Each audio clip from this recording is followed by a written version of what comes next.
There we go. It is 7:30, so we are live. So we're just going to wait for everyone to join us. We're going to give you a couple of seconds while myself and Don just go share this all over the internet. I think yes. call it, yeah. Pushing buttons here.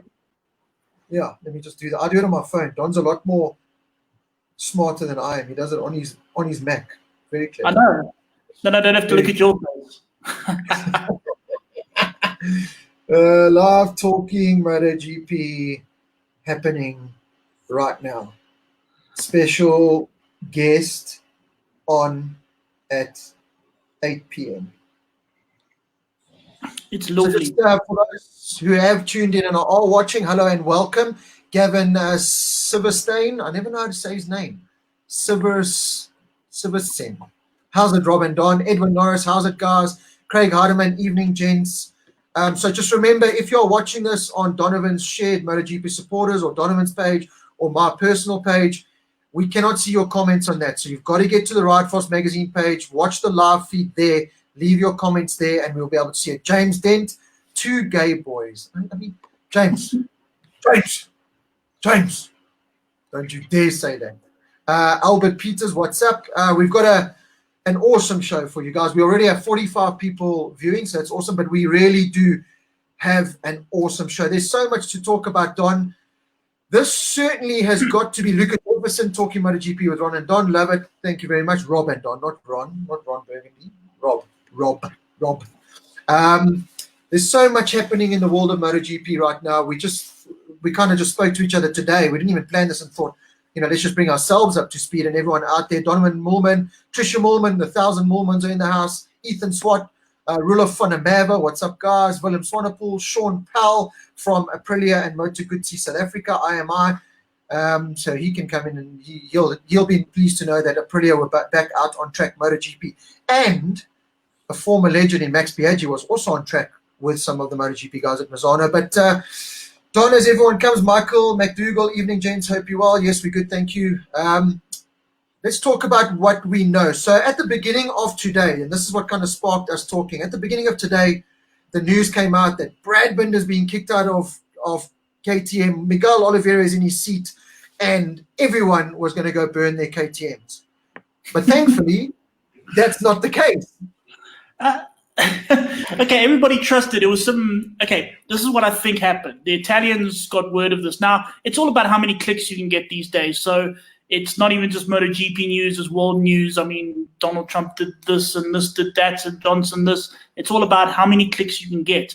So rumor was that Miguel Oliveira was moving to the Red Bull factory team from the Tech 3 team. Oh, I've got a cat here. Sorry. And also that Daniela Petrucci was moving across to KTM. So obviously kind of add two and two together. That means Daniela Petrucci and Miguel Oliveira in the factory team, which means Brad Binder hasn't got a ride. Boo, unlucky. Of course, they were completely wrong. And you were right. There were people saying they're burning their KTMs. They're doing all of that. But KTM, hey, they're smart. They're clever people. They know what Brad can do. They know what sort of rider he is, and like hell, they're going to get rid of him. His name's not Alex Marquez. Ooh, we'll get there just now. Now you're stirring the pot already. Because I think I spoke to you about a couple of days about it as well. As we say, Paul Jacobs from Honda South Africa. Great news and big relief today, 33. Yeah, we agree. Albert Peters, MotoGP is getting interesting now. Satish Sukra, how's it, Don? Looking good, refreshed. Rob, how's it, clean shaven? I dropped off his hoodies the other day and I was like this hairy beast. I looked like Petrucci, so that's why he's saying I'm clean shaven. Dennis Betch, all the way from Denmark. Nice. Rudolf van der Merwe, happy to hear about Brad. Quibus, Meyer, how's it, Owens? Paul Kruger, how's it, Robbie? Looking forward to what you guys have to say. Luca Jefferson, KTM made a good choice. Great rider line. What kind of also sparked this whole thing was a couple of days ago, I think on Monday, the rumor came out that Oliveira could potentially be signing for Aprilia.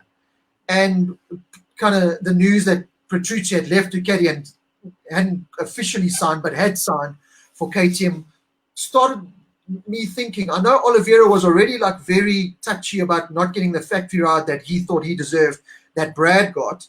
Now, all of a sudden, Petrucci signs for what we all thought was going to be the factory team. Now Oliveira is getting scuffed again, so now he's looking at Aprilia. Then I thought, but how can KTM let one of their own from the Red Bull rookies, Moto2, Moto3, MotoGP, how could they let someone like Miguel Oliveira go? Then the rumor came out, no, he's not going. He's definitely in the factory team. Like you said, then, oh crap, okay, Petrucci's in the factory team with him. Does Brad then go to Tech 3? But alas, all KTM dealerships don't have to be flooded, and Brad Binder has signed a 1-year extra contract, so till the end of 2021, along with Miguel Oliveira. Now, I think that's a brilliant signing. I think it's good. 2 very young, hungry, fast, good development riders. They had to do it on the Moto2 bike. The Petrucci one, I scratch my head at. Do you see him a fit for KTM? He did a couple of good races on Ducati, but he was on the best bike and didn't really make it work. As Brendan Hellas from New Human joins us, Elaine West-Kloppers, Neil Koleski had to join us, Lee Oxley, Wayne, and Joe Ferreira. So, Joe, we're going to touch on Dobby later, but tell me, Don, what do you think of Petrucci fit? I'm not sure. Okay. Can I tell you what Petrucci does offer? Okay, I've got a small fight going on. I've got a cat on my lap, and I've got a dog who wants to attack my cat. Professional, yo. What animals are? Yeah. Okay, what Petrucci does offer KTM is insight. I mean, you think about everybody that's moved to KTM, apart from Zarco. I mean, yeah, he just got really angry and didn't say anything. Whereas Petrucci's had kind of insight into Ducati. He's been with Ducati for a long time. He was their development rider, then their works rider. So he can get on that bike and tell them a lot. And it's like a second Danny Pedrosa. Danny Pedrosa hasn't yet retired. You know what I mean? So, and I think that's what KTM needs. They need someone to get on their bike and tell them, okay, what is it doing well? What is it not doing well? Which I think Brad and Miguel and those and Lecuona, a bit of a problem there because they don't know. It's just MotoGP and scary. You know what I mean? So I think for that, in that case, yes. There is a lot of promise, though. I mean, we're kind of saying, ooh, KTM, ooh, KTM. They did 2 days of Misano testing, which was, I think, today and yesterday. And the interesting thing is, on the first day, Pol Espargaro was fastest. The second day, Miguel Oliveira was fastest. Now, it was not full testing. It was only the sort of concession teams. So the Marquez wasn't there, Rossi wasn't there, Yamaha, Suzuki, all of them were not there. It was only really Aprilia, KTM, and then the Ducati test teams. However, the KTMs that previously were, out the arse somewhere, were leading the Aprilias and the likes of Michele Pirro and all of them that are usually pretty quick. And that's promising. I mean, this new KTM, we haven't seen it race yet, but throughout testing, it's just looking really, really good. Let's see. It is looking better. I kind of hear what you're saying about Petrucci, and Chris Stefaniak says the same thing. Petrucci is a better rider than given credit for. Great development rider. I can see it in a way, and I suppose, we were kind of wondering, why would you snap going factory World Superbike Ducati, win a World Superbike Championship there to try and stay in MotoGP, what looked like was going to be an Aprilia ride, but that Tech 3 ride is not a bad option because KTM are throwing money at being one of the better teams. So to be involved with the Tech 3, which is kind of as close to factory as possible. Remember, all these guys share the same stuff. It might actually not be a bad idea. So I hear what you're saying. He's got MotoGP experience. He's experienced on Michelin tires.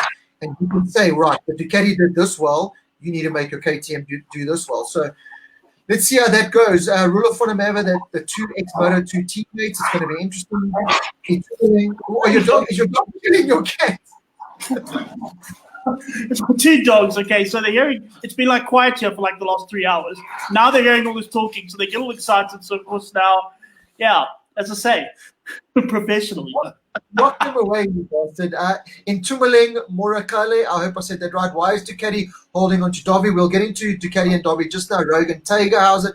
Albert Peters, can they give Brad a contract longer than a year? I think he's the guy. I think he is the only guy with a year contract every year.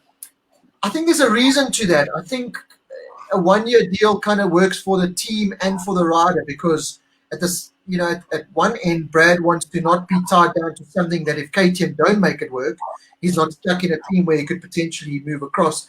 And KTM the same. If they're not happy with his performances, they're not tied down to this 4 or 5 year deal on a rider. Well, yeah, because remember what has happening now. We've got all these riders that are signing for teams they've never ridden for. You know what I mean? They haven't ridden yet, so it's like, what do we do? So everyone's just sort of hedging their bets a bit and saying, well, instead of me signing for 2 years, and for all I know, this is the worst bike ever, sign for 1 year and then maybe go somewhere else. You know, at very least sign with the same team again. So why not? Hashtag dogs love, man. Listen to your dog. Take the toy away from them. Let me try and get these two out. I'll tell you why. They're getting excited now because, because we're all come here, you idiots. So now, hang on. Good luck. I'm not gonna leave you by yourself. You've got to now fly solo here. Come on, say some intelligent stuff. Go on then. I am. I've got a lot of people's good comments on the side here. Gary van der Spey, evening guys. How's it, Gary? Neil Koleski, Petrucci on a KTM is going to be better than Zarco on a full works Ducati. I don't know about that. I love Petrucci. I do like him. I just think, you were on a full-blown Ducati MotoGP bike, the best in the paddock, and didn't quite make it work. Petrucci seems to be able to start the season off so well, and he just can't maintain that form. And that's the difference between the likes of Marquez and Vinales, well, not even Vinales, but the top guys to the rest of the field. There we go, Don Beck. Marius Dixon, any indication of how BB testing times compared the last 2 days? Marius, we have got a special guest coming on at 8 o'clock, so that's in 20 minutes' time, and we might be able to answer that question for you. So hang around for that, all that are watching. 8 o'clock, we have a very special guest coming live to join us, all the way from Italy. Martinez Lowrings, hello gents, the man from TRD Motorcycles in Boxburg, the greatest town in the entire planet, actually. Rainier, Barnard, BB, and Oliveira will make a mean team. They know how to make a team work. They work together from Moto3, so let's hope that the best guys, it will be awesome. It's still crazy to see the guys dropped that has not even raced yet. That's what we've been talking about the whole time. It's crazy to think that the likes of Alex Marquez and them haven't even spun a wheel, and their rides are kind of up. Quibus Mayer, Rob, who is Petrucci? Yes, I know. I said it's Petrucci.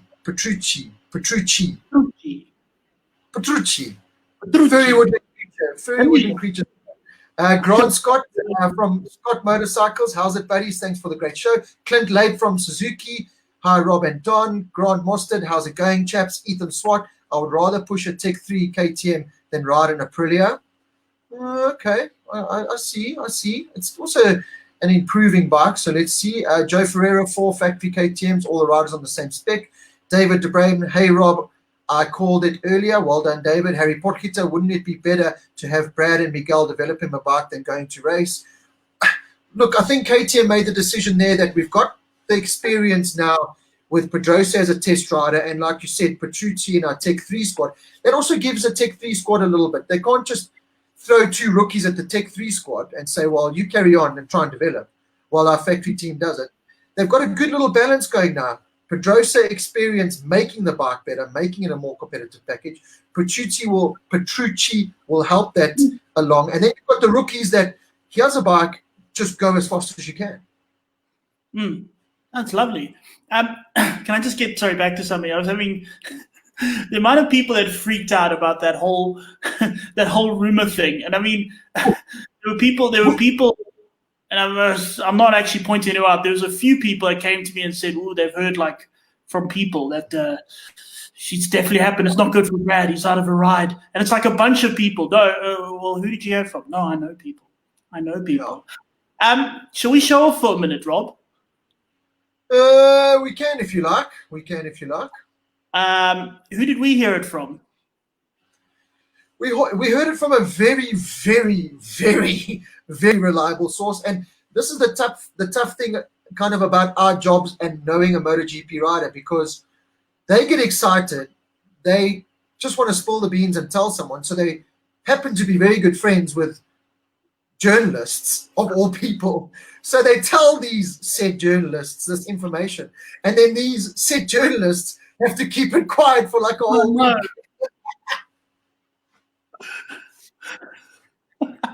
So it was kind of fun. We had all these people sorry, I'm really not. If you think it's you I'm talking about, you had quite a bunch of people come up to me and they know people. We're like, is it? You now? Up to I got that message from this special guest that we're going to speak to later, I was also a little bit worried. I didn't know, KTM had said we've signed Petrucci, and then you immediately think he's going into the factory team. Not once did we actually think maybe Tech 3 in that. So, look, I think KTM have played their cards right. Brad and Miguel both on one-year contracts, so till the end of 2021, as is Petrucci, as is Lackawanna. So, touchy little subject there. Then I'm going to go through quickly the list of riders. So Marc Marquez is signed till the end of 2024 now, the 4-year deal. After they hired his brother to try to lure him into doing that, and now they've fired his brother, so he's sitting there looking at this contract, scratching his head, going, what have I done? What have I done? Well, look, this KTM's announcement today has basically told us that Paul Espargaro is no longer with KTM. Now, his options all along have been he's definitely going Repsol Honda. We kind of, he's going Repsol Honda. Maybe LCR Honda with Alex still in the Repsol Honda team, but we don't know. But there's also an opening now at Ducati with Dovi wanting money, Delinia saying, you're aging, you haven't done the job, we're not going to pay you that money. So, Paul Espargaro, what do you think? Can I tell you, okay, you and I have both met Paul Espargaro. How much of an awesome guy is he? No, he's, apart from me and you, he's incredible. He's incredible. Now, okay, what I would love to see is Paul get on a motorcycle and actually win. Now, my number one, obviously Brad, I want Brad to win. But you know what, if Paul Espargaro got on Repsol, Ducati, whatever, I still think he's going the Repsol route. I think Dovizioso, they're just talking about numbers. I'm pretty sure Ducati's going to sign Dovizioso once they agree how many zeros to put on the end of it. And then I'd say Paul Espargaro going to Repsol Honda. I mean, imagine Paul Espargaro beating Marc Marquez. I will cry crocodile tears of happiness, not just because whatever feelings I have about Marquez, just because Paul is genuinely the nicest guy you have ever met in your entire life. It's like cosmic justice if he were to win something. That would just be spectacular. Okay, personal stuff over. What were you saying? So let me just catch up with some comments here, and then we'll get back into that touchy subject of a certain younger brother who's not happy. Let's see, where did I finish here? Rulof van der Merwe, any further news on Jorge Lorenzo maybe going to Ducati? We'll touch on that a little bit later as well, because there is a rumor that if Dovi doesn't sign and Dovi does hang up his leathers, because I can't see Dovi not signing for Ducati and going to an Aprilia or anywhere else. I think it's Ducati or retirement for Dovi. And Lorenzo came out the other day saying, Delinia, if you give me that Ducati again, I will win for you. So we'll touch on that just now. Mitchell Rahman, good evening, chaps. Del Eckert, all the way from Ireland, I believe. Brad Binder should go and replace Alex Marquez at Honda. That kind of was an option for Brad as well. Brad initially was talking to LCR Honda from some of the reports that you read. That deal, I think, kind of got hammered as soon as this whole Paul Espargaro going to Honda kind of came out. Honda have got to somehow keep Mark happy by keeping the younger brother happy. Luca Bertolini, where is Paul going though? Is he 100% going to HRC? I can kind of see, I think that's definitely, although that Ducati, that little factory Ducati window there with Dovi is still open, and he could be lured in by that, It's not, I know that second Repsol Honda seat everyone kind of wants, but at the same time, you're going to go be teammates with Marc Marquez, I think if they're discussing numbers with Dovizioso, I don't think they're discussing numbers with Paul Espargaro. I'm pretty sure Espargaro is earning good Tom, at KTM, and to leave there to go get a lower offer. What I think Ducati is doing to Dovi is going, well, we've got Lorenzo there. He can come and take your job. How many zeros do you want again? Yep. You know what I mean? Yep. I think that's sort of Ducati's bartering tool. You're right there. But I watched that interview Paul Espargaro did the other day on MotoGP, and he said, currently I'm talking to 2 teams, actually 3 teams. So there was obviously KTM, Repsol Honda, and maybe the third one could be LCR, but also could be Pramac Ducati, because Bagnaia's contract's up at the end of this year. Jorge Martin, I see, we all thought Martin had signed for Pramac Ducati. I was pretty sure of that. Now a list has come out saying he signed for Ducati. They don't know if he's going to be on a factory Ducati, on a Pramac Ducati. Then there's Johan Zarco as well, who's a Ducati signed rider. Where do they put him? I was actually thinking something about the Paul Espargaro conundrum. It's very likely Paul Espargaro is not talking to a team, but talking to HRC. In which case, if he finds a deal with HRC, they can put him Repsol or LCR.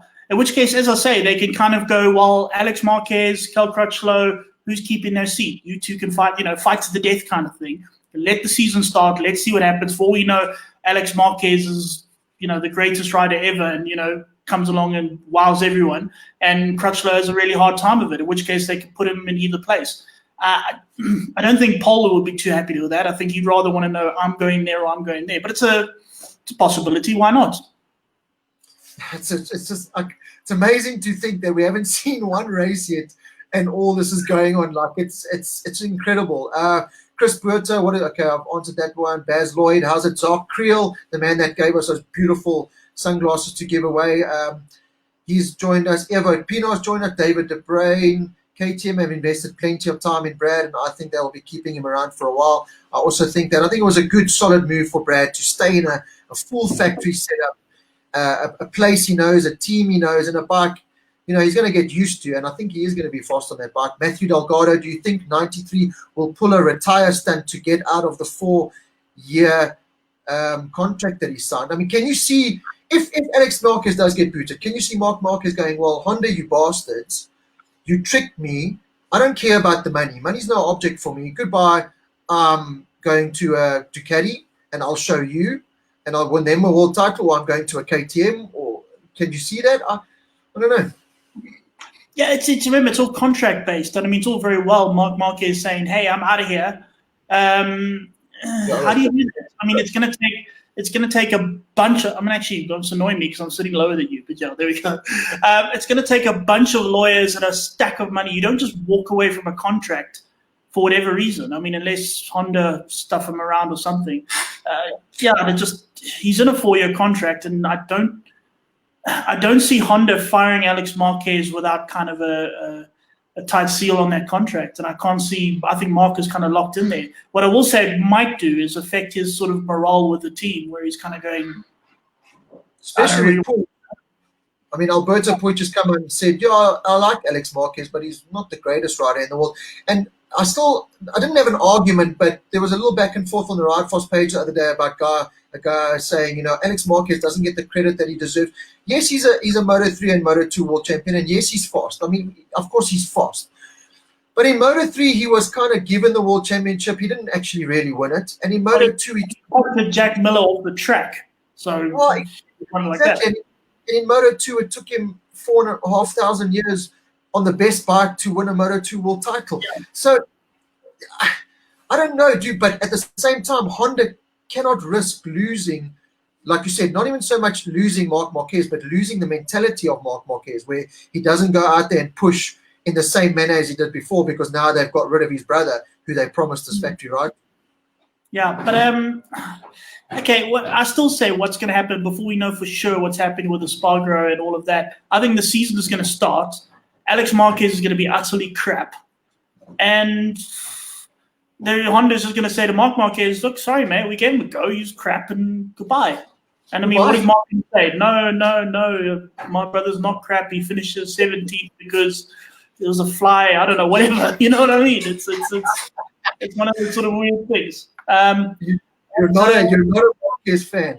I can tell you are not a Marquez fan, you stiff bastard. No, I tell you, okay. Can I tell you what is interesting is the kind of Honda HRC mentality of, and I fear Ducatis get a little bit like that too, is this whole kind of corporate, it's just Honda getting Alex Marquez in and then kind of getting his brother to sign for it and then firing him is exactly the sort of thing HRC does.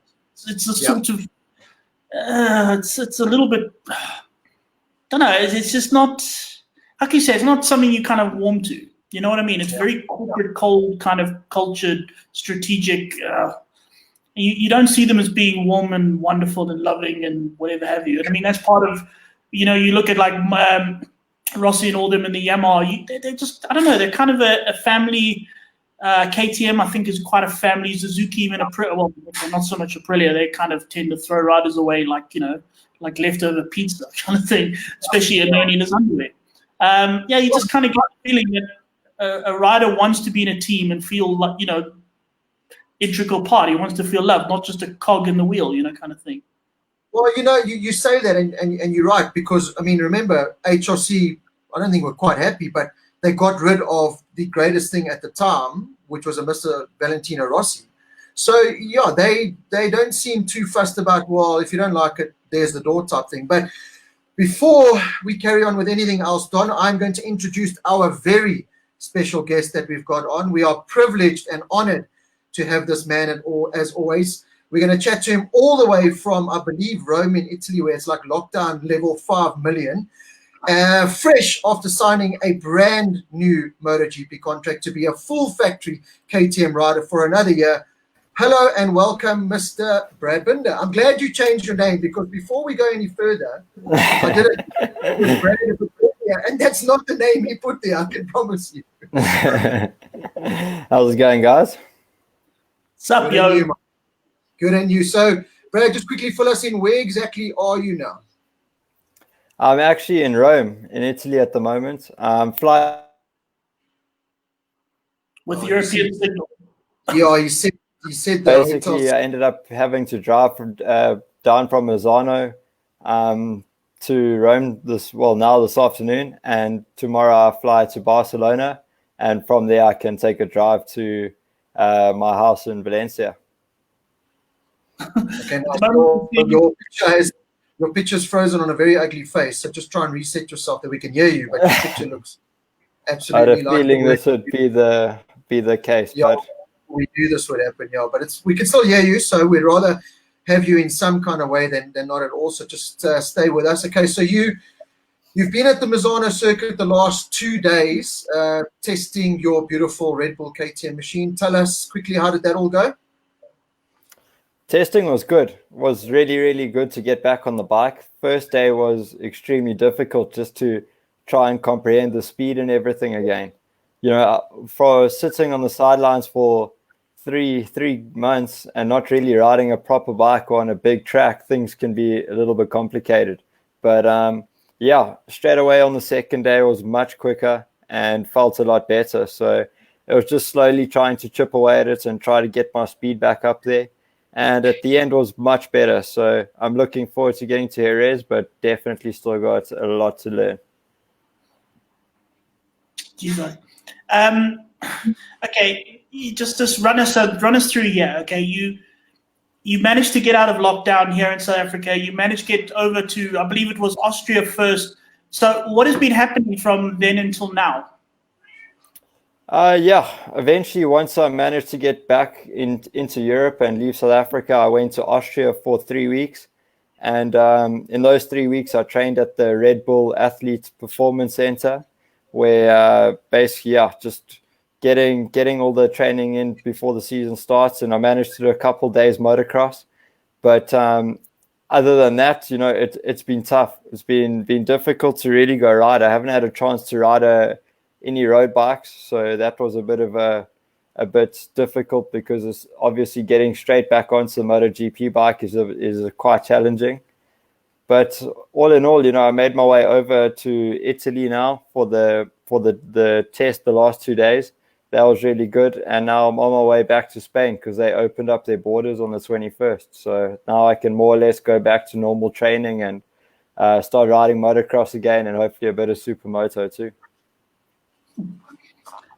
Nice, that'll be cool. Just quickly, there's a beautiful woman here, Courtney Rayners, WFF Pro, that says, "What's cooking good looking?" And I think she's either talking to me or Don. I can't imagine she would. Definitely Don. Definitely Don. No, see, real wingman. Just quickly, Brad. So tell us about how this all came this morning. Let me tell you what happened in South Africa. That's bigger than Corona.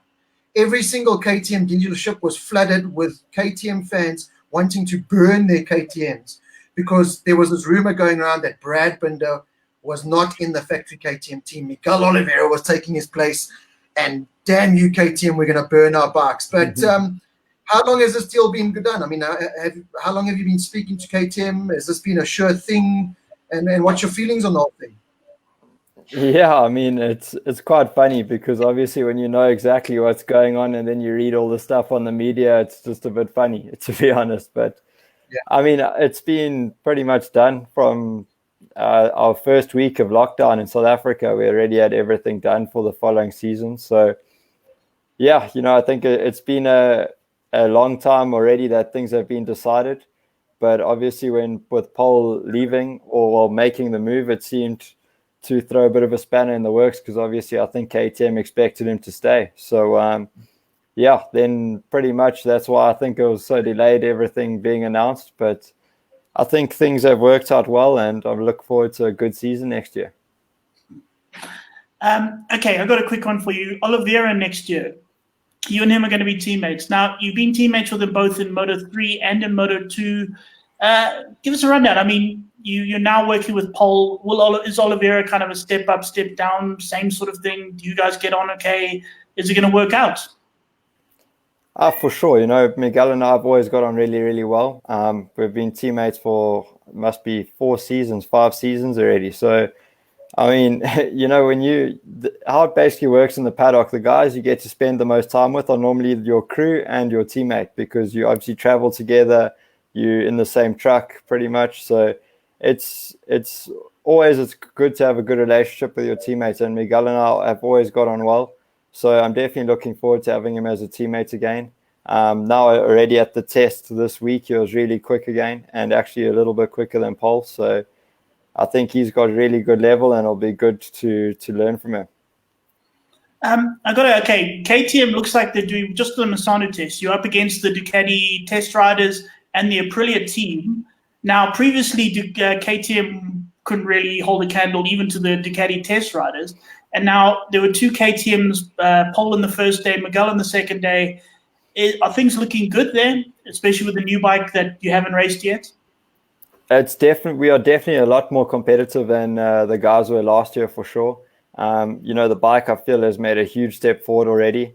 We had a whole lot of new things to test as well at now in Misano, and we made some good steps forward there as well. So all in all, I feel like the whole package has really come along, and I've stepped into this whole KTM MotoGP project at the perfect time, because I really feel like the bike's getting much, much better.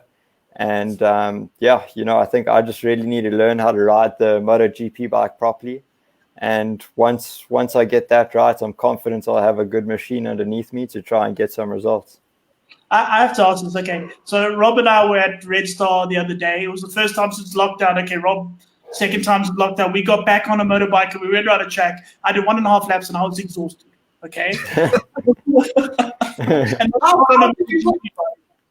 You're a finely tuned athlete. How is that even possible?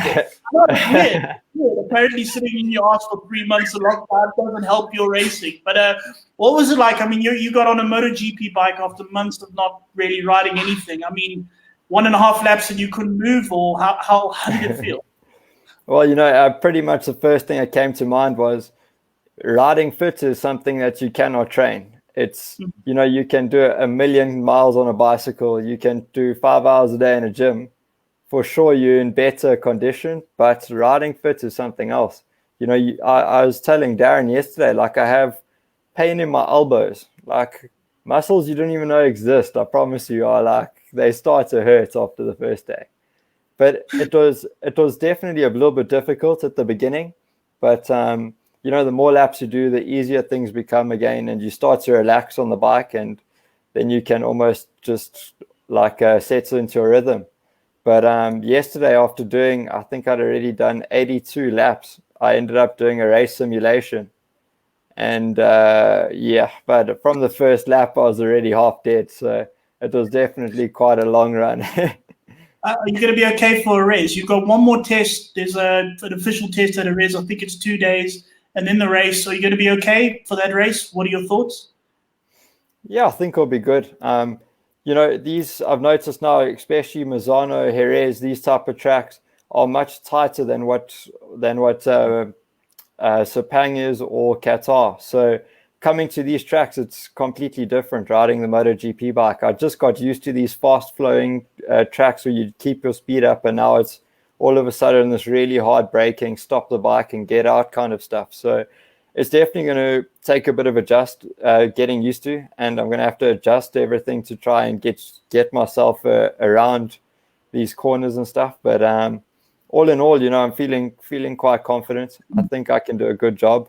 Obviously, I just got to really take it as it comes, because it's not easy. I promise you, this MotoGP bike, you're racing against guys that have been riding it for quite a good 10 years and more. So it takes time to learn. And, I feel every exit I go out, I learn something new and I improve a little bit. So how long that's going to carry on for, I don't know. But I definitely need more and more time on the bike.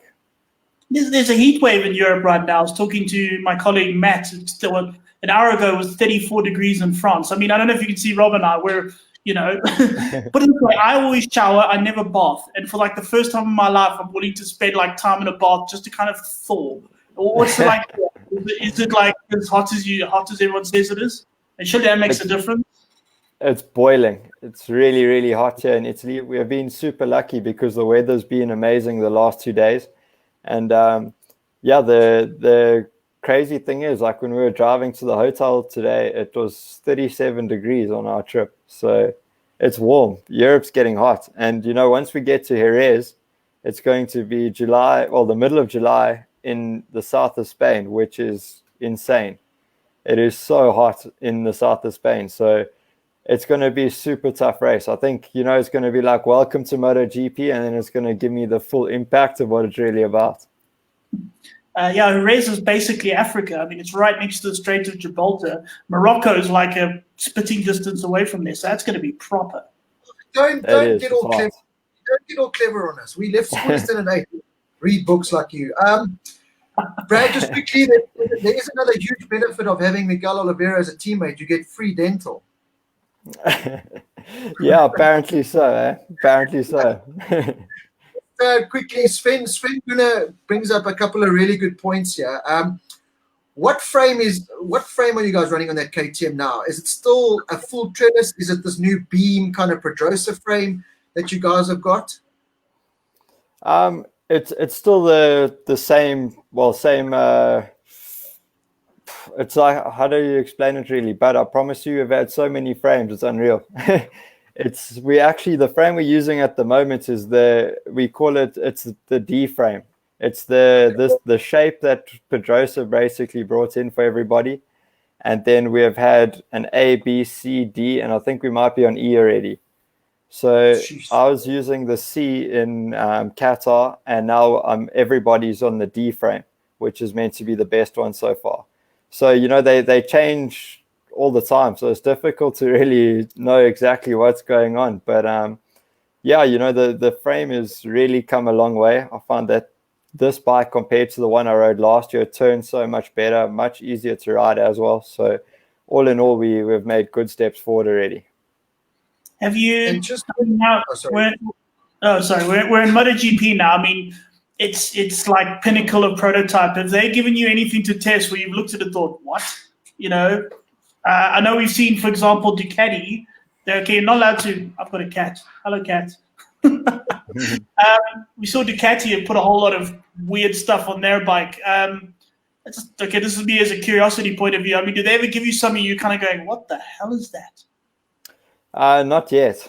I'm sure the day will come, but at the moment, I haven't really tested too many things that have been completely different. I've basically tried quite a few different wings, some aero parts. Also, we play with the setup, different shocks, different heights, different, front forks, all of that stuff. But I haven't really had the chance to test any really big different things. Obviously a couple different frames, but the whole philosophy around the frame has been the same. It's just different stiffnesses we're playing with. So I'm sure my time will come to give it a go and see some crazy things, but at the moment everything's quite consistent.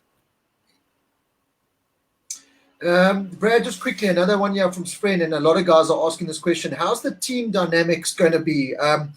But I think KTM are pretty good at, whatever the main rider gets, kind of everyone gets. Or is it going to be a case of Miguel's got an extra year experience, let's give him the slightly better stuff and let him make up his mind before we give it to Brad, Petrucci, and Lackawanna? Is it a case of you've been told, listen, Oliveira and Petrucci are kind of our go-to guys, and you and Ika must just go as fast as you can on whatever we give you, or is it an open playing field? That's actually one great thing with KTM.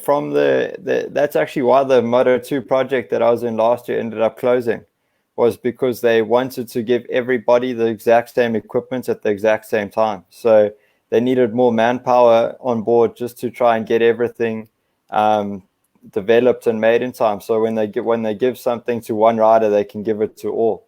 So like now this weekend at the test, we all had exactly the same bikes. You know, the only difference was obviously the different setups everybody runs, but the base of each bike was exactly the same. I was going to say, we were talking about Danilo Petrucci. He signed for the Tech 3 team from a factory Ducati team, and a lot of people are sort of, how does that happen? But it's not really that big a deal. I mean, the difference between Tech 3 and your team, is it? To be honest, it's exactly the same. It's a completely different team, but as far as the machine goes, it's identical. So on one hand, it's basically just different colors. That was really KTM's goal. And when you speak to them about why they put Petrucci there, or what the whole plan behind everything was, it was pretty much they didn't like the idea of the whole calling it Tech 3 the junior team. They wanted it to basically be like two factory teams. So having Petrucci there, I think, will also be great for KTM. And obviously having someone with that amount of experience can also go a long way. Okay, we've got a good question here from Warren Roberts as well. Are KTM looking at doing the same launch control setting thing like Ducati and Yamaha are trying now? That like motocross thing where you dial in, the back moves down, and you all of a sudden can launch like a drag bike racer. Have you tried anything like that, or not bothered? I haven't yet. I don't know. I'm pretty sure KTM would have developed something already, or it's in the pipeline. But at the moment, I haven't tried anything. And I haven't heard anything of it coming either. But I'm pretty sure it's going to be one of those things that everyone on the grid is going to have probably come the start of next year. So it seems to be like that with everything. All of a sudden someone brings that wing, the front wings, everyone's got them a few races later. That's also that like the wing that they Ducati put on the swing arm. It was only a few races and everybody has them now as well. So, it's pretty much just if someone does it, everyone needs to do the same thing or make it even better. Just quickly, Sean Meredith, this is where Sean Meredith's minds goes. Brad, do they have a double D frame? I mean, we have to go there, Sean. This is live on Facebook. Yeah, that's a tough one. I think we're going to have to ask the engineers what they can do about that one. I want to ask about, wings. You say you tested a bunch of wings. Do they make that bigger difference? I know whenever they've asked some of the other riders, they've kind of gone, not really. I mean, can you feel the difference between the different wings?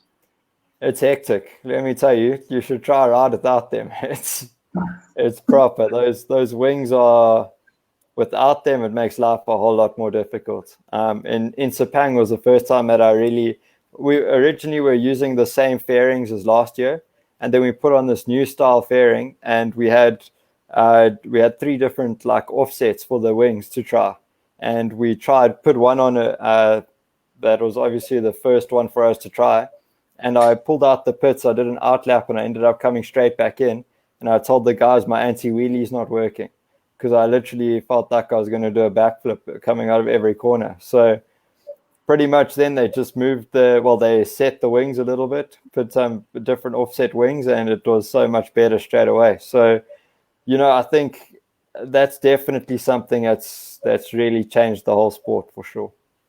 Does it affect the way the bike turns also? I know some of the riders previously said, made the bikes a lot more physical to sort of turn. Has that been the case?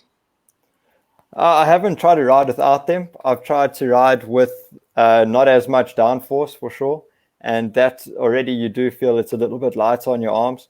But, the thing with the MotoGP bike is I've learned actually quite a bit this weekend. It's not just a case of what you can go fastest with for one lap. It's what you can actually, you can control the bike for 27 laps because you cannot ride a MotoGP bike at your 110% for 27 laps. It's impossible. You have to keep something in reserve because it's so super physical. And I think this is probably why so often in the races, sometimes the qualifying tire is exactly the same, but you're almost 1.5, 2 seconds a lap slower if you compare the quickest lap time in the race and quickest lap time in qualifying. And I think that also has a lot to do with it. I didn't realize it as much coming in, but it plays a huge role in it for sure. Oh, I've got a cat again. As Rob frozen? I think we lost Rob, eh? I think we lost Rob. No, wait, he's back again.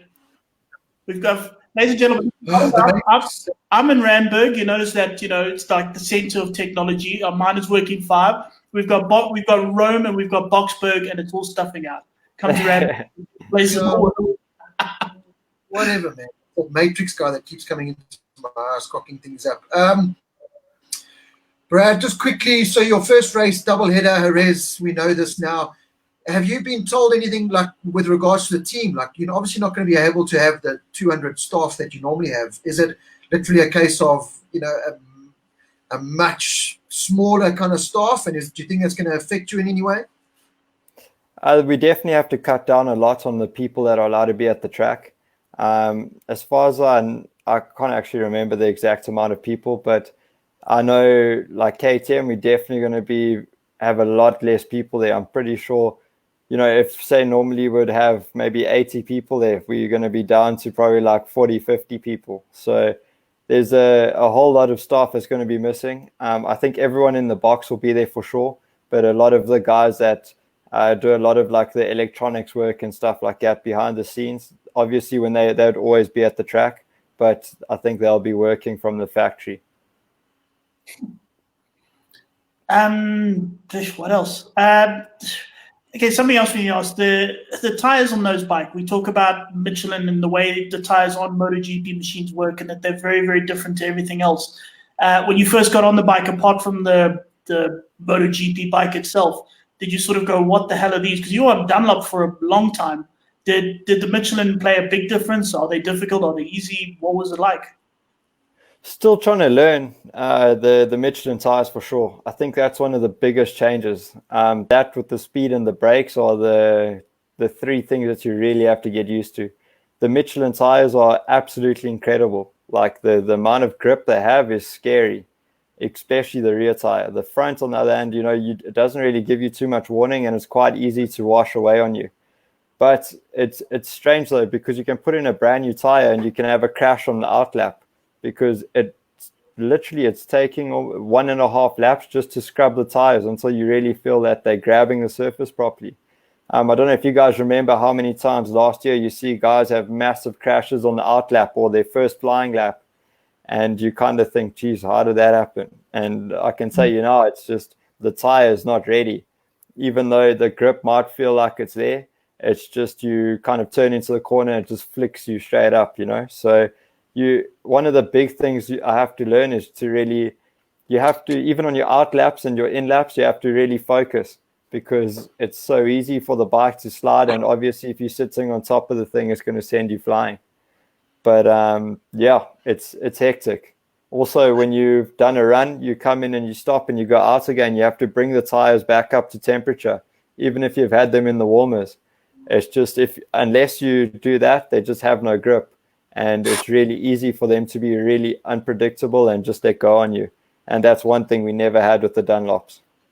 Just quickly, do you know what that ideal tire temperature is? First of all, that's my first question. And second question is, I know in MotoGP, the Michelin guys set the tire pressure. So you're not allowed adjusting tire pressure at all in that MotoGP class. Am I right? I haven't got a clue, to be honest. The guys sort all of that out. I know on my bike I have a warning light when the tire pressure goes up too high on the front tire, and when it goes too low. Because obviously when you sit in the slipstream and stuff, it's easy for the tire temperature to climb, and then obviously the pressure goes up. So you need to be sometimes a little bit careful. But also if you've been messing around and sitting up and you lose tire temperature, it warns you as well. So it's quite clever. Jeez, like, so it's so much more than just putting your head down and twisting that throttle. I mean, do you still, you've only done a couple of laps on a MotoGP bike, really, in comparison to everyone else, but do you still kind of look at the lights and the buttons and go, what, like, this is, when you go out on track, you see 16 lights flashing, do you kind of think, holy crap, like, something's going to fall off here?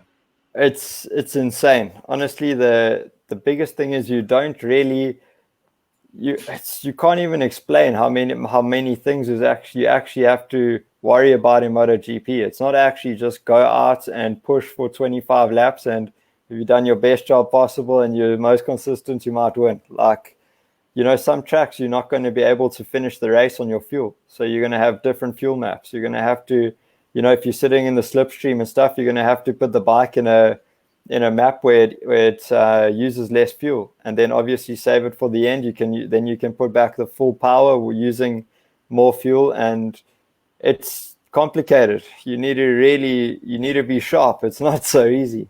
Like, even now in testing, it's not just go out and test bikes, like settings and stuff. It's different traction versions of traction control, like your engine brake. You got to go through all these different maps to like check what the fuel consumption is. It's not just do your laps. It's literally, okay, 2 laps, you got to push this button, another 2 laps, push it again, and just to get data for everybody, just so they can really make sure we run everything on the limit for the race. Do they give you a user manual before you climb on that bike? Yeah, but I now have more or less worked out exactly what all the buttons do, but I wouldn't like to just start pushing buttons, because I'd probably find myself in the gravel. Okay, people have spoken about the sort of electronic era, and youngsters these days, they can't ride bikes. They were, the 500s back in the day. Tell me the electronics. I mean, they tell us, well, okay, I'm going to use some couch experts. Tell us that you go into a corner, you turn the bike, you whack open the throttle, and you don't do absolutely anything. The electronics do it all for you. I suspect it's not quite that simple, is it? You could. You're not going to go anywhere. If you get to the middle of the corner with full angle and you just open the throttle, it's going to let go for sure, but it's quite good in the way that it lets it get to a point, and then it saves you a little bit. Still, you can have one massive high side for sure, but it's definitely, it makes it a lot safer.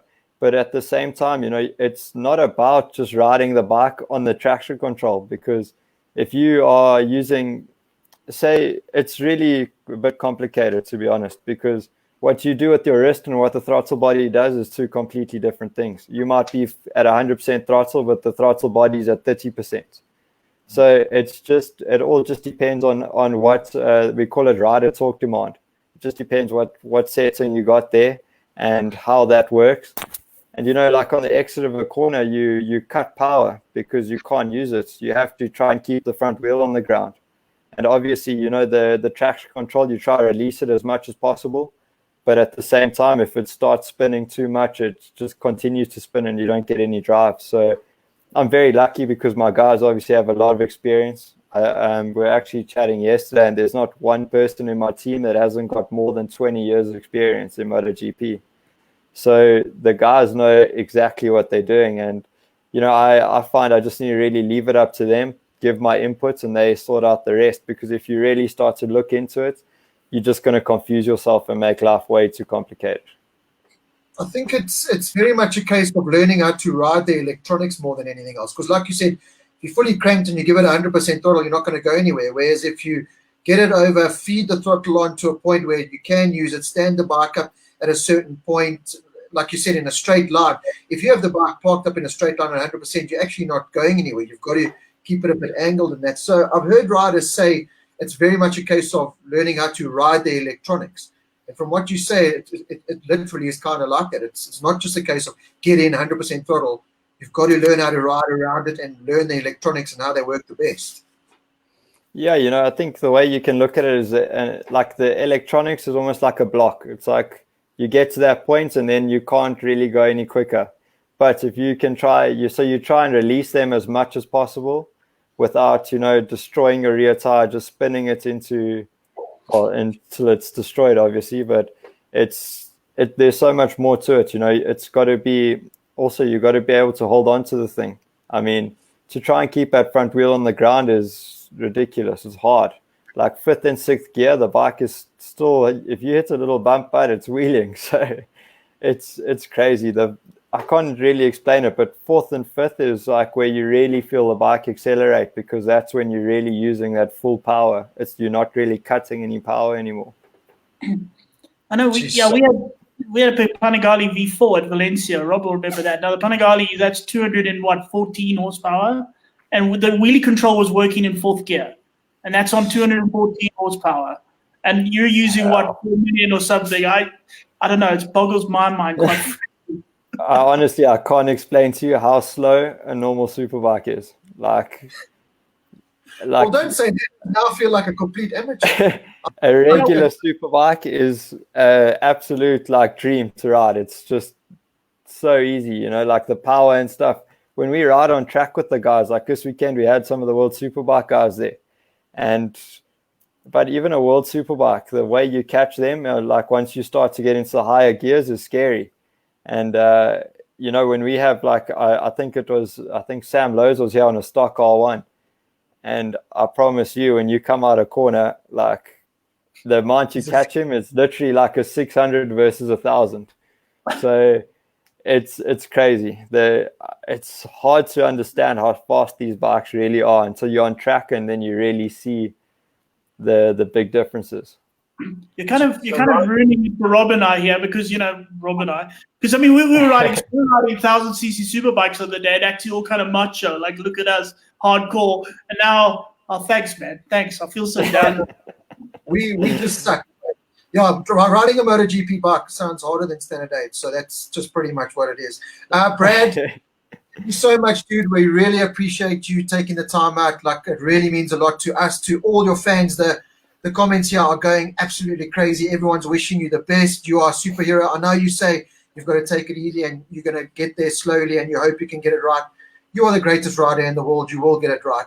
But we're going to say goodbye to you. And everyone is now asking, where is that younger, faster brother of yours? Is he still lying in the bed next to you? He is. He's here ready for a chat if you want to chat to him. He's even wearing his best shirt. Yeah, I'll let me put you through to him. Thanks, Brad. Guys. Take it easy. Thank you, dude. Thanks for having me on the show. Cheers. Where they're in a hotel or what? They're in a hotel in Rome. Oh, yes. Hello. Yes. This is what I love. Not scripted. You just get this unfiltered Darryn Binder with a banana shirt. Like, I love it. I'm a tourist, bud. Living up the summer life. Tell us what you're doing, bro. You went to Austria with your brother. You've been riding MX bikes. I believe Red Bull and Brad have been looking after you nicely. And tell us what Dive Bomb Darryn, the famous Dive Bomb Darryn, is up to. Yeah, no, it's been good. I mean, obviously we went over to Austria, and I've been training with Brad, and it was cool.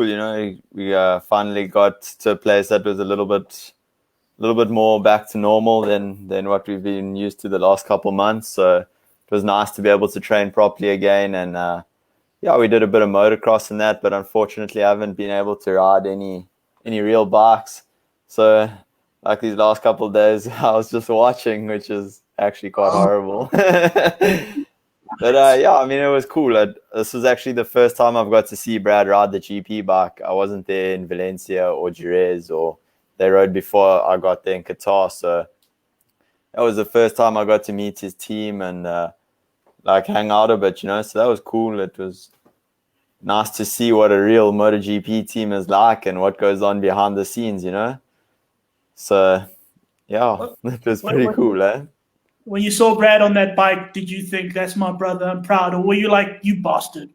No, 100% proud, eh? Definitely. It's awesome to watch, eh? Like, I was sitting in the pit and I was thinking, geez, we dreamed of this like our whole lives, and to see my brother there and he's made it, I mean, like, it puts a bit of fuel on the fire for me. I need to get going. I always want to be there.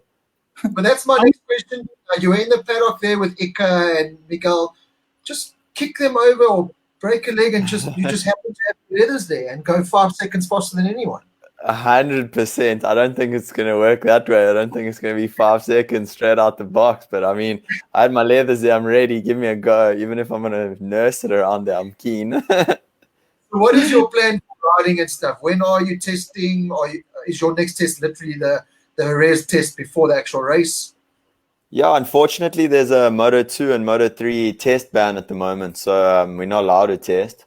So the first test is the Wednesday before the race. So we have the Wednesday and then we have off the Thursday, and then obviously the weekend starts on the Friday. So yeah, it's gonna be quite interesting. But I mean, at least we've got one race under our belt a couple months ago. So, but Jerez is a good track for you, eh? And you think your newfound KTM, with a little bit extra that you found, and the new kind of more mature Darryn Binder around Jerez, I think is going to be a good prospect. Yeah, I mean, we had like a good 5 days of testing there in February, and we had great weather. So we had a really, really good test there, and I was very happy leaving Jerez when we went to Qatar. So to be going back there, I'm quite positive that it's going to be good, and I'm really looking forward to it. I mean, it's time to get that check the flag this year. Time to shine. Don, you take over. I'm going to go do something quick, then I'll be back. So you take over.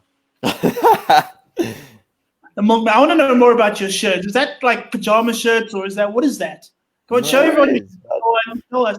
This is it. It's the bananas and the palm trees, mate. This is my best shirt. Is it shirts or is it pajama shirts? Seriously, no, it's a genuine shirt. This is how I went out today. I even went to the track this morning like this, and everyone was like, I look like a tourist. With a cap on it, were you like, hello ladies, this is my shirt, do you like my bananas? Nah, I didn't quite do that, but yeah, I went there, packed away all the stuff with Brad, and then we had quite the drive to get here today. Okay, so your perspective now, you went and saw a MotoGP team. What's the big difference between what Brad's doing there in MotoGP and what goes on in your team, Moto3? There's a huge difference, eh? I mean, as cool as Moto3s are and as special as they are, being such little bikes and that, like, obviously we can do a lot to them setup wise and stuff, but it doesn't compare to a MotoGP bike. I mean, the things that go on there, the amount of people that are there working on different things, it blows your mind, eh? Like some days I'd look at some of the guys in the team and be like, geez, I don't even know if I've greeted you today or not, Oh, yes, Rob. What a winner. Yeah, hell is that? What are you doing? That shirt is much better than this banana one. Damn it. I've been waiting to crack this. I ordered it and I cracked it open. And what a weapon. Okay, the cap, it's a Darryn Binder cap. What exactly is that shirt? It's Dive Bomb Darryn. What you talking about? Okay. It looks a bit like it says Oliver Om or something. No, it says your ring, man. Yes, stunning. No, I had to. I got my stuff the other day. I took a drive out to the 9-hour drive to Krugersdorp, went to the Binders, and I got me some gear. It's about best thing you could ever have done. So you're like proper. Hey? You are like proper dive bomb now, Darryn. We're gonna embrace it. This is it. It's on the T-shirt. You've got the dive bomb. You have been dive bombed. I am the biggest fan. Continue telling us the experience. Wait until everybody breaks and count to 3. That's your next shirt. 1, 2, 3. Dive bomb. That sounds good to me, eh? Sean Meredith, are you listening? That's a good shirt. No, I tell you what, Rob and I will take royalties. Okay, we'll charge 50% of GP. Done. I'm freezing my nuts, bud. So I'm gonna. Yeah, you look a bit cold though, and I'm waiting for my nipples to come through, but the dive bomb's in the way, so it's cool. Carry on telling us about the difference between MotoGP and Moto3. Yeah, I don't even know where to start. I mean, just from watching in the box and stuff, obviously was listening now, obviously, when Brad was talking, and he goes on about the electronics and that stuff. You know, a Moto 3, you don't have to worry about any of that. I mean, we do have some little PlayStation buttons on the handlebar, but I mean, you know, you can change a map and it might change like a bit of engine brake in like a Pacific gear or whatever you want. But when you jump on that thing and you just head out there and put your head down, you don't need to worry about the fuel or the front wheel lifting up out of a corner. That's a definite no. Yeah, it's like, can I count to 3? Yes, I can. Let's go. And brake. That's it, eh? Just gotta, like, sometimes when you get into those dog fights, you just have to remember to look at your pit board so you know when it's the last lap. But other than that, it's just head down and carry on going. So now, what are your thoughts? Just quickly, what are your thoughts on the calendar that's been released? I mean, there's some pretty tasty like Daz kind of tracks on there. Are you looking forward to this? I mean, this could be a good opportunity. I know you missed out on some that you were really good at, like Argentina, and that hopefully we can still get that. But the rest of it looks quite good.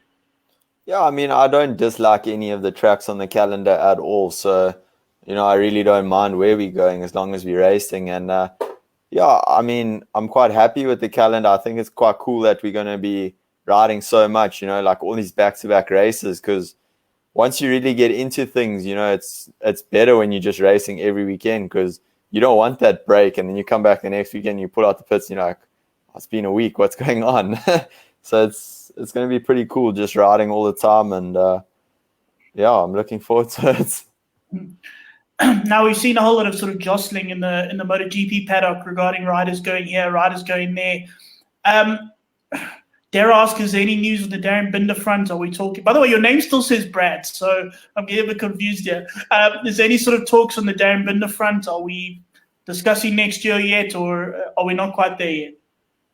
I mean, obviously, I've been speaking to my manager and pushing him, and my main goal is to go up to Moto 2. But as things stand right now, nothing's come up and nothing's changed. So I'm really just waiting for the racing to start again, and I'm hoping that if I can do well, that a good ride comes along for me. So yeah, the goal is just to get racing again and do as good as I can. Cool. Yeah, so where now? You guys go back to Valencia, a lot of hard training, and then off to a res. Yeah, we finally get to go back to Spain where our base is, and then I can actually get riding a bit more. Got the supermoto and the motocross bike and that there, so get a little bit more riding done and get used to this heat. And then yeah, I mean, we're going to have to go to Jerez probably on like the Monday before the race weekend, and then set up camp for the next 2 weeks, because it's got quite the strict protocol there, so you're not allowed to do much. Not looking forward to that too much. I mean, in where you are, Europe now, I mean, I know where we are in South Africa, what it's like, but I mean, is it hectic there, this whole Corona thing, or are people very strict? What's it? Give us an idea of what it's like there. Yeah, it was quite funny because, I mean, obviously I left South Africa, I think, I can't remember if we were in level 2 or level 3, and it was obviously quite strict, you know. And we got to Austria and we landed there and we were driving, and everybody walking on the roads, no one had masks on and stuff, and I was like, geez, this place is almost back to normal. And I think we had been there for about a week, and they stopped wearing masks, like it became normal, you know, you could carry on as normal. Then we drove across to Italy, and we stopped at a fuel station to put in some petrol and that, and we walked in and we were like, oh, everybody had masks on again. So there we go, grab a mask, back on.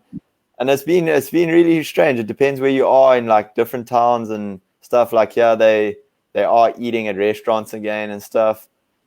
So yeah, I don't know. It just depends where you are, to be honest. You just got to see what play it by ear kind of and look what's going on. But yeah, it is quite scary. I mean, you know, like when we were back in South Africa, this was like the honey hole in Italy, you know, and now we're back here. I'm like, geez, I need to just watch out what I'm doing. I definitely don't want to land up with coronavirus. The dive bomb cannot get coronavirus. It's just impossible. That's it. You said you were training with Brad in Austria. It's kind of like the Red Bull training facility. What kind of training do you guys do? I mean, is it like, have you got a Arnold Schwarzenegger guy standing there saying, give me 6,000 push-ups, or is it, tell us a bit, I mean, is it a level up of the training you used to? I mean, Brad's a MotoGP rider now. Is it different training that you would want to do being a Moto3 rider, or is it like Brad on a completely needs to get strength training now? Yeah, when we got to Austria, the guys at the Red Bull training facility were really awesome. I mean, they took me along like one of their riders, and I actually rocked up there the first day, got off the plane, got there, and they're like, cool, we need to see where you're at, endurance test straight off the bat. I was like, sweet, guys, no stress. And I started there, and we always train together, Brad and I, and at the Red Bull training facility, like, you do get a personal trainer. So they like appoint one of their trainers to you, and then you speak to him, and obviously after the endurance test, and Brad's obviously done it before, then you can see where you're at and can see where he needs to try and help you in that.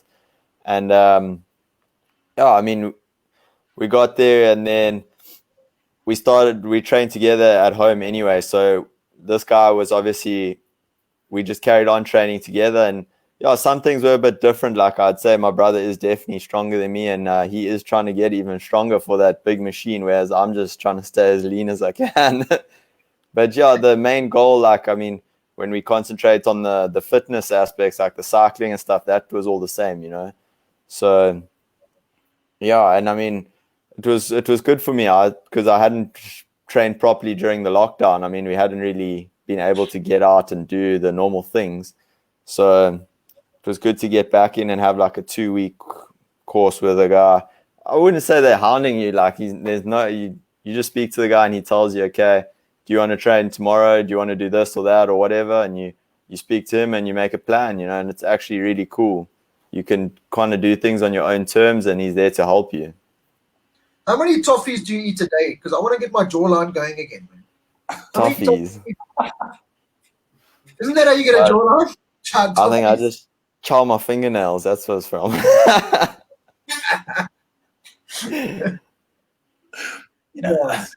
I keep saying every single last time we had Darryn on, I keep telling people that instead of talking about like tires and braking and we're talking about how to get burnt mincemeat off the bottom of a pot, or Rob's pot. I tell you what, Brad is the new champion of burning pots. Oh, really?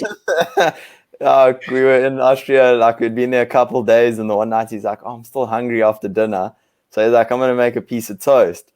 And we didn't have a toaster, so he throws a pot on the stove, throws his piece of bread in there, and it got stuck to the bottom or something.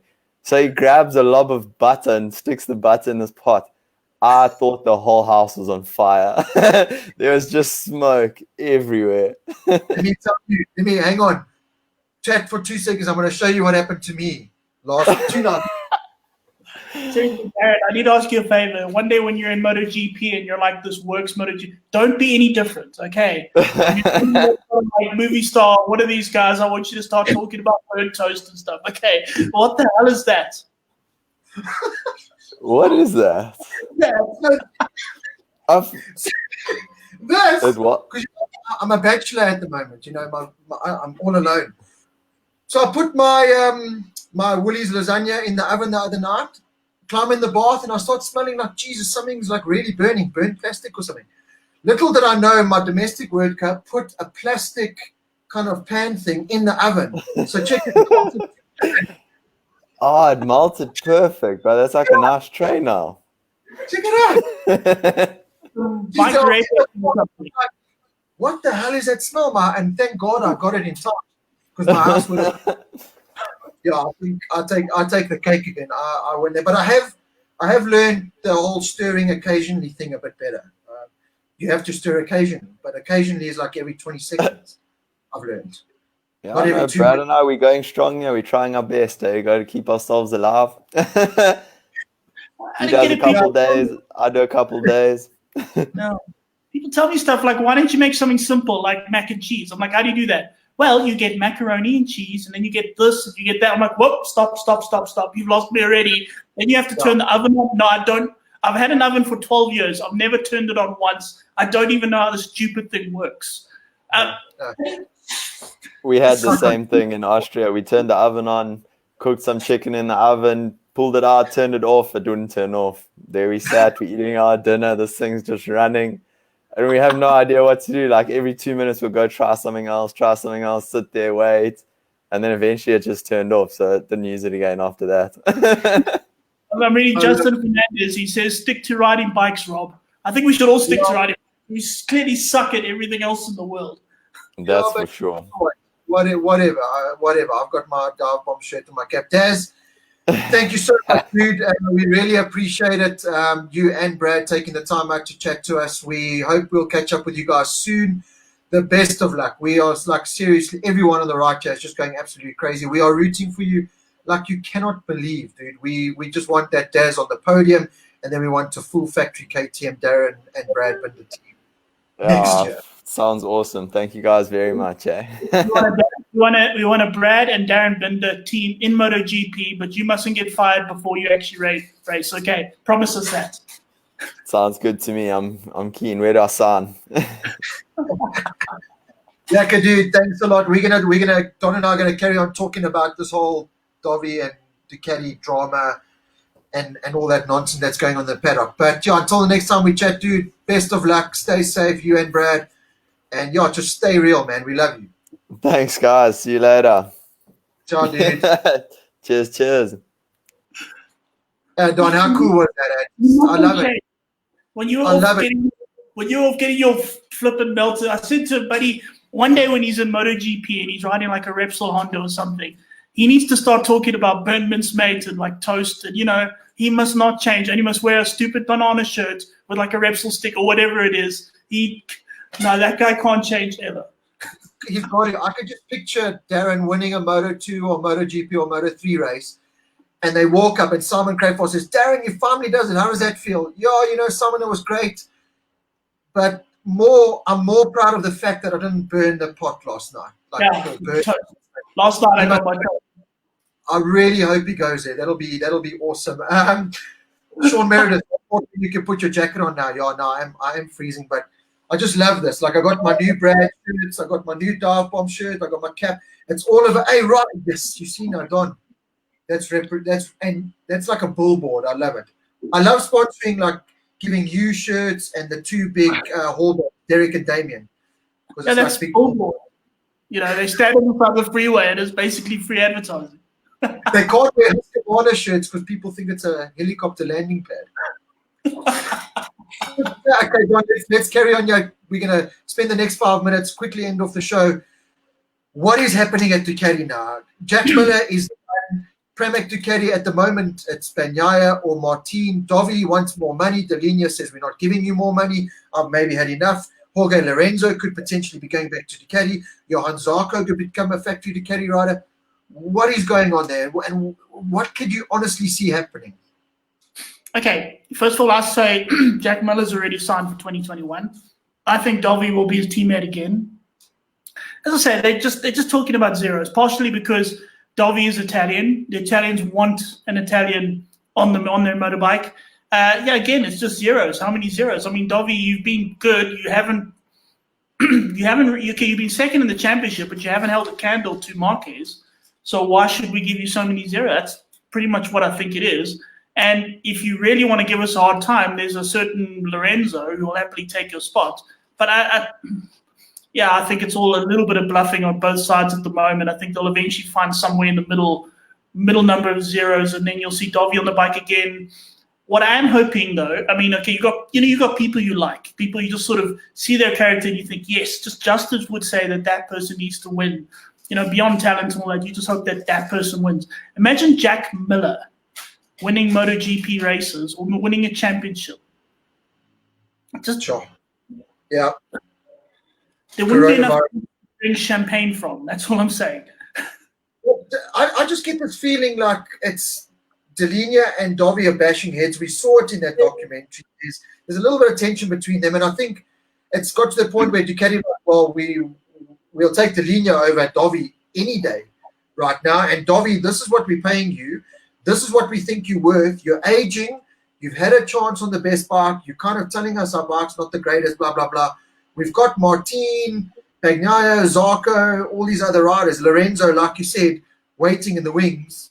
I don't know if I think you're right. I think Dovi is going to sign, but I could also see this, the way MotoGP is going at the moment, I could see Dovi saying, cool, I haven't come to an agreement, I'm retiring, and Ducati take Luca Marini just to piss Rossi off. I don't know if they will. Can I tell you what I think would be interesting? Jack Miller and Jorge Lorenzo on a team in 2021. Yin and yang. No, not even yin and yang, like the opposite of yin and yang. Wow. It would be an interesting team, though. I mean, you saw Lorenzo got damn quick on that Ducati before trying to kill him. And up to that point, I mean, that would be kind of fun. I mean, imagine 2021 world champion on a Ducati, Jorge Lorenzo. That's like a movie going on there. Spielberg. It is a Spielberg like thriller. It really is, and he seems to have this new zest of life now. He's had this break. He's kind of fully recovered. He rolled Honda Emili, kind of climbed on the Yamaha. Seems happy, but he's still got this one eye on this Ducati. Like, if you had given me more time, and I think Ducati also look at it and go, bastard, we let him go too soon because we were onto that relationship was really starting to really blossom, and that was going to be a serious I think Marc Marquez was the happiest guy when Ducati booted Lorenzo because he went, geez, like that's a saving grace for me. Yeah. What was it? Lorenzo was fighting with Agostini. I can't remember. Do you remember what was that about again? Agostini basically just said he said he's a good rider, 5-time world champ thing, but he's not like the Agostini or the Rossi or the Marquez. He lacks that like certain bit of flair. And you're not a true legend. It was that. Lorenzo's not legendary status, which I think maybe personally, like his attitude-wise, is not one that'll stick out, you know. But I think for his achievements, take nothing away from him. 5-time world champion, and on his day, you cannot stop the man on any machine. And he's done the whole thing. He's gone to Honda, he's done Yamaha, he's done Ducati. But I think he's got this new zest of life, and this rumor doesn't seem to be going away. It doesn't seem to be leaving Lorenzo back on Ducati. My thing is, I don't think Dovi can beat Marquez. He's good. He's consistent. He's like the anchor.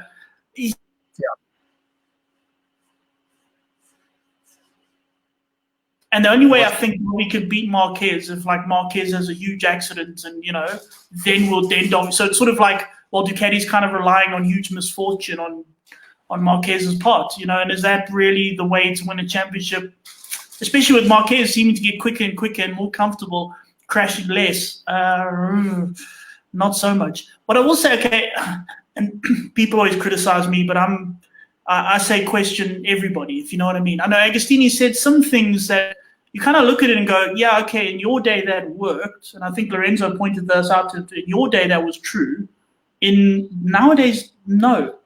I mean, people have to understand the bikes they rode then. I mean, okay, they are heroes. I mean, the guys back then are heroes.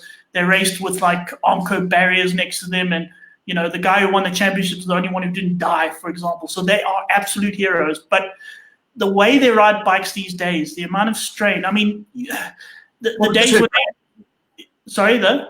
we just heard Brad. There's a talent like Brad saying, guys, this is like no joke. Yeah, because I mean the bikes they raced then. I mean they were much slower. You didn't have those forces on you. You didn't have the massive carbon brakes. They weren't so perilously close to the edge the whole time. It is a different way of riding. It's the way they have to train. You can't go big party all the time. It's not party all week, race on the weekend. No, I mean that sort of thing is gone. And the way I hear Agostini speaking, it's sort of he seems to kind of neglect that a little bit. And then people are like, "Oh, look at you! You're questioning Agostini." Yeah, You're right there. You're right. Let me just tell you how messed up the world is at the moment. Graham Woodcock, a family friend in Barnsley, is 34 degrees in Barnsley. What's Barnsley? It's with a talk like this. I think Scott Redding came from that part.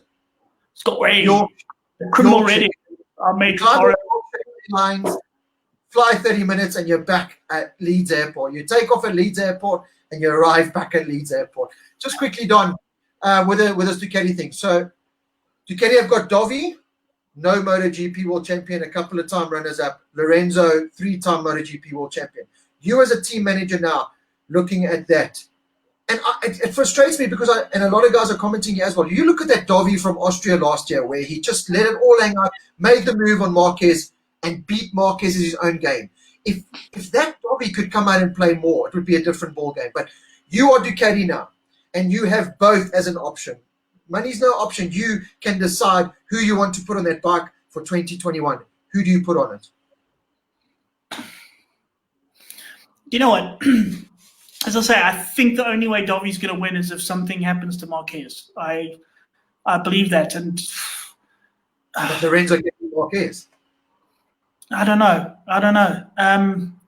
Unless you take some sort of a gamble and you take someone like Binder. You know what I mean? Okay, Binder we know is good, but is he a sure thing? You don't quite know what his MotoGP performance is yet. Do you? Well, now you can't. But do you go for something like that? Where else? Someone mentioned Bagnaia. I'd love to see Pecco Bagnaia come to grips with everything, start running up front. Once again, he's just one of those sort of guys that, as a personality, you just kind of wish he would kind of be up there. You know what? I'm willing to take a gamble during poker. I would say Dovizioso has tried enough. He's not quite there. He hasn't quite made it. He's had a few good races, but not everyone. I would take a gamble on something like Lorenzo. I would. Yeah. Also, but okay, they moved Jack Miller up to the works team. Is he? I don't know. I think he could have some good races. Is he a competitive up front? Was that the right move? Maybe put Lorenzo where Jack Miller is now? Yeah, they got to do something because the Dovizioso Jack Miller duo, and this I hate because I would love both of them to win. I'd cry crocodile tears of happiness if either of them won. It's just, this is one of these. I don't think they quite have what it takes, but I really hope I'm wrong. I'll be the happiest guy in the world if I'm proven wrong. So please prove me wrong. Okay, let's look further down the field then. Riders' contracts that are up at the end of the year, and we have no idea what's happening just yet. Cal Crutchlow, LCR. What do you reckon? Again, I think, they've got a choice between Crutchlow and Alex Marquez. There's Paul Espargaro sort of in the mix. Espargaro at Repsol any day now. That's just my thought. I think the Crutchlow seats, let's see what happens. They're going to put them, they're going to go out there, they're going to ride. If Crutchlow has a few races and he's absolutely terrible, and I think more likely he'll kind of stand up and say, okay, I'm sick of this. He's that sort of guy, you know what I mean? But if Crutchlow does well and Alex Marquez is just terrible, then one of those things, hey, Alex, we gave you a go. That interview I did with Cal Crutchlow, he said, well, I'm still finishing on the podium. I'm still challenging top 5, so why would you get rid of me? So I think you're right there. I think maybe they'll give it some time, but at the same time, are they going to try and hold on to Marc Marquez mentally and not just boot his brother? That's a question. Look, Nakagami's contract's also up, but I can see them re-signing him because Japanese, he bring Idemitsu sponsor. So I think that second seat is pretty much done. Pecco Bagnaia's contract at Pramac Ducati is up at the end of the year. There's now talk that he might go to Aprilia. But then who do Pramac get on the other? You're not going to get a better rider than Pecco on that Pramac, in the next 2 years. Yeah. I kind of hope Bagnaia, this is one of my feel-good moments. Sorry, I'm just seeing a comment here. Warren Roberts. Sounds like Don will cry crocodile tears if anyone could be in him. We've got to see it. One day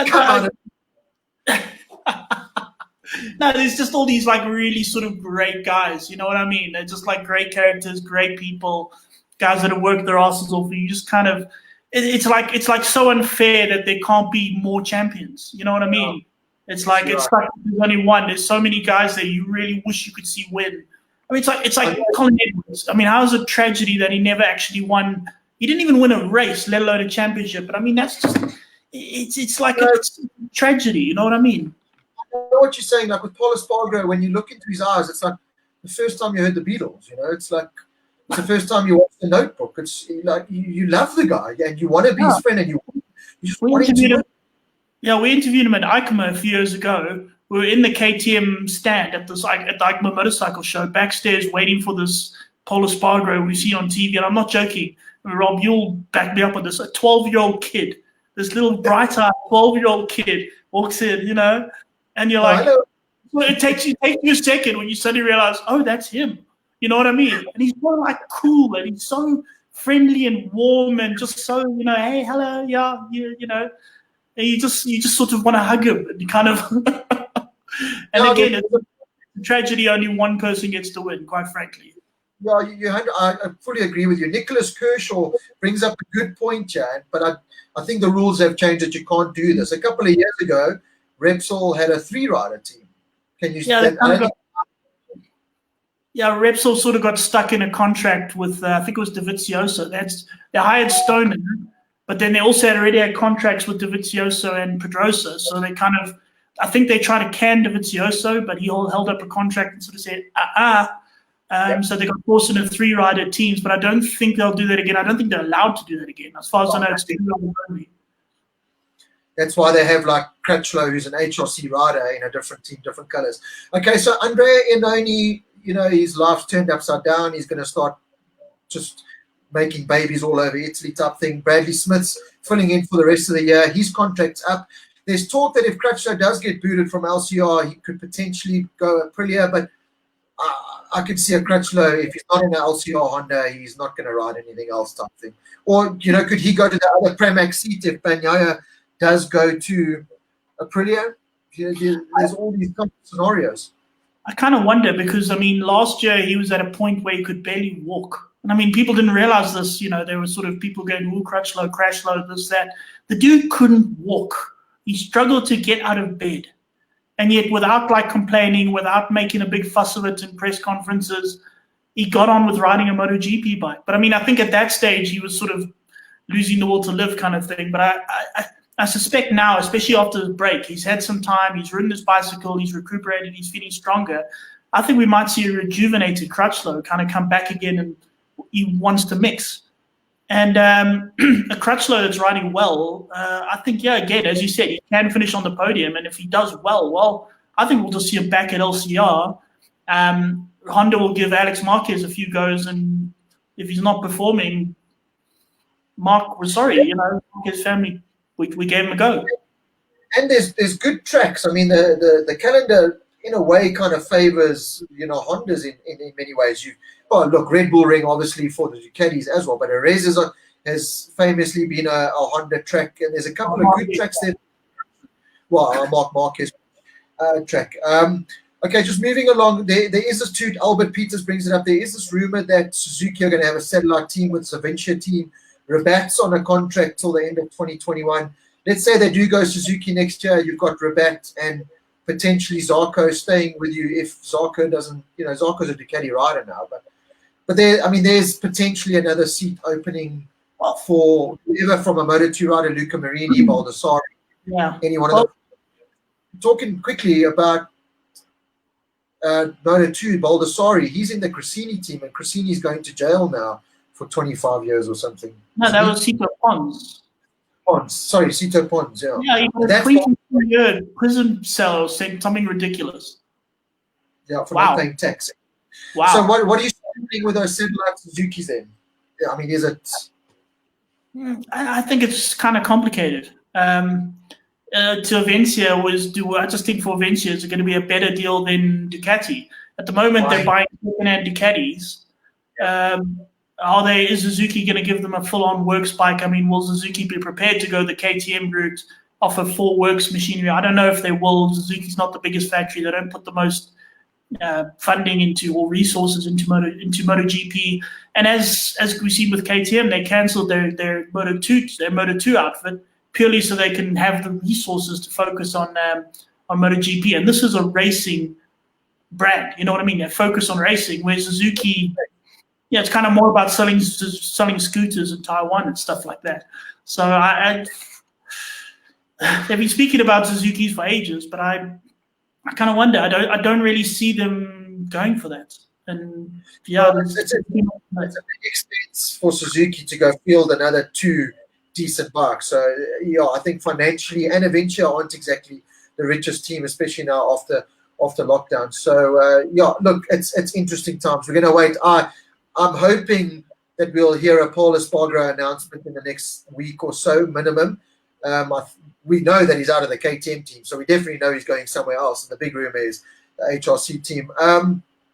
Going forward, it's just literally waiting until until the rest. Now, I'm pretty excited for the back-to-back. And speaking and hearing some of the comments from the riders, they seem quite happy because it's like, Darren was saying, a lot of the riders as well, you only get into your groove like the last 5 laps of the race weekend.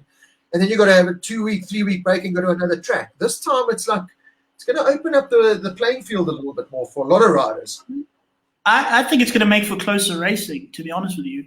Because, I mean, you got the guys who tried everything all weekend and then got to the race and just only then discovered what their big problems are.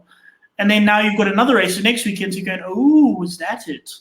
You know what I mean? Whereas you've got the teams that have got it right, that won, they're going to have less room for improvement. That's just generally how it works. They'll have less room for improvement than the guys further back. So I think especially the second race, the second weekend, it's very likely we're going to see a much closer race. Everyone's sort of barging up a lot more. I mean, we've got double headers. It's a Res, the Red Bull Ring. I think Aragon, they got it. Valencia, they got it. Where else was it? Misano, they've got a double header there. It's going to be a lot of fun. I mean, can you imagine Italians? Two weekends of Rossiness, of yellow.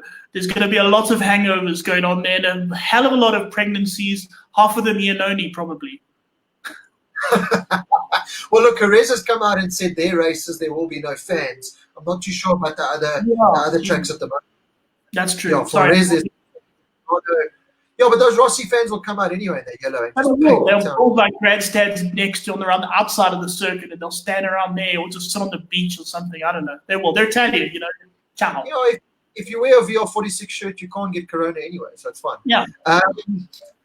Okay, Don, I'm going to leave it there because I'm now freezing my nuts off. I'm going to go have a lacquer bath, my burnt tray. So this was a really cool chat. Thanks for joining. I think we cleared up a lot of things. I think KTM did some brilliant business by getting the 4 riders. I was a little bit suspect with Petrucci, but the more you think about it, I think it's a good, especially for a 1-year contract. Like you said, he can bring a different dimension and bring a different aspect to the riders that they have got. Can I give you sort of a little bit of a kind of between you and me talking to Brad now compared to like talking to him sort of less than a year, sort of last year sometime about MotoGP and, before he'd ridden it. I don't know, there was a feeling of, have I done the right thing? Is it kind of, and you look at him now, he's like, yeah, this is great. We're doing this and this. There's this look of kind of this positive outlook, this kind of look of confidence, bright-eyed. And I think that is KTM. That is KTM kind of, as you say, the bike is a lot more competitive this year. And it's so great for the riders when you get off the one machine onto the other and you just go, wow. And it makes you feel good and the riders feel good. And I see it just looks like that's where KTM's going. So hopefully we're going to see a lot more orange great things coming up soon. I think we will, and I know he didn't touch on lap times per se. I did ask him about lap times. He did tell me, I don't want to say them because, it's all, you don't know what you can and can't say. I don't want to get anyone into trouble, but he was kind of saying, I'm still learning, and the lap time he gave me, and he's still learning, he's doing a really good job at just learning because he's not far off. And like you said, there was a spice about him. There was still this, listen, a MotoGP is a crazy machine in that, but there wasn't this like you said, like, geez, have I gone too early and what am I going to do? It's now I think I can tame this beast. I think I can make this work. KTM are going in the right direction. I mean, just to rock up and say we've got an A, B, C, and D frame. I mean, this is KTM. Frame for Sean Meredith. Well, KTM are no longer going, well, stuff you, this is what we have, deal with it. They are now going A, B, C, and D. So I agree with you. I think it's awesome. I think I'm excited. We know Brad is an exceptional talent. I think he's going to set the world alight. He's the greatest rider on this planet, along with Darren, myself, and yourself. And yeah, we'll leave it there. But yeah, Don, to everyone that sent comments, guys, we had almost 230 viewers at one stage. This has been incredible. Thank you so much for supporting us. We'll be back once we get a little bit more information. We'll be back closer to the race test, or maybe we'll chat after the race test and get ready for finally some MotoGP racing. Happiness. Thank you, everyone. You're rock stars. Are you ready, Don, for MotoGP? Are you ready? Oh, you have no idea. This is people have been talking about various acts that they haven't done during lockdown. For us, it's like MotoGP, it's going to happen. It's going to happen, that and home-cooked food, yes. And Ridgeway Race Bars opening again, so we can go eat chicken schnitzel there and watch MotoGP. Woohoo! Everybody, thank you so much once again. I will be putting this up on the Ride Fast YouTube channel as well. So if you didn't catch the whole show and you want to watch it in your own leisure, I'll put it up there and it will be on the Ride Fast page. Until next time, catch myself in the July issue of Ride Fast, and you're going to see a hell of it. It's going to be Ride Fast Magazine July, brought to you by Donovan Ferrier and the Bike Show. Because it's 150 articles. So as soon as you put down this, you're going to go type articles. It's like I've ridden 5 motorbikes a day in the last week. I got to write 2,000 words on each. Basically, I'm not alive for the next 3 weeks. You bastards. Good man. Catch Donovan on the Bike Show. Catch the Ride Fast issue, motomedia.co.za, and catch the Ride Fast magazine page. We've got some really cool prizes we're going to give away in the next couple of weeks. Copies of the PS4 MotoGP 20 game and a Monster Energy hamper with a Rossi official shirt, cap, and a case of Monster, but it's really exclusive Monster Energy stuff. So check out the Ride Fast magazine page for that. Until next time, thank you, everyone. Keep well, keep safe, and we'll see you soon.